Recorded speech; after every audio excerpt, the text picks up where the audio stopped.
গরমকালে অনেকেই পছন্দ করে না যে কষা কষা কিংবা ঝাল ঝাল রান্না খেতে, তাই তাদের জন্য এই রান্নাটা সবথেকে ভালো রান্না। দেখো, আমি এই গরমে পাতলা ঝোল করব আলু দিয়ে আর মাছ দিয়ে। দেখো, তার জন্য আমি আলুটা আর পেঁয়াজটা পরিমাণ মতন লাল লাল করে ভেজে নেব। দেখো, কড়াইয়ে ভাজা হচ্ছে, এদিকে মশলা বাটা আছে আগে থেকে, আদা জিরে আর লঙ্কা পরিমাণ মতো বাটা আছে, ওদিকে মাছ ভাজা আছে। আমি এক ফোড়ন এই রান্নাটা করব আজকে।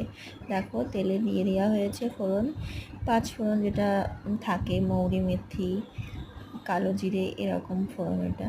দেখো, যেই লাল লাল হয়ে আসলো ভাজা আলুটা, তখন দেখো দিয়ে দেওয়া হলো মশলাটা দিয়ে একটু জল দিয়ে দিলাম, কারণ বাটিতে লেগেছিল মশলাগুলো। জলটা দিলে একটু মশলাটা কষাতে একটু সুবিধাও হয়। দেখো, পরিমাণ মতন লবণ হলুদ দেওয়া হলো।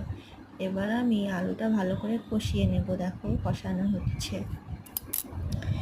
যখন দেখবো যে মশলাটা একটু শুকনো শুকনো হয়ে এসেছে, কষানো হয়ে গেছে, তেল ছেড়ে দেবে, তখন আমি জল ঢেলে দেব।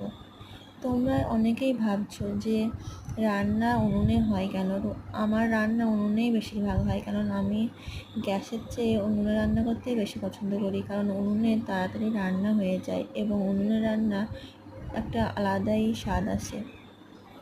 দেখো, মশলাটা প্রায় কষানো হয়ে গেছে, এখন আমি জল ঢেলে দেব।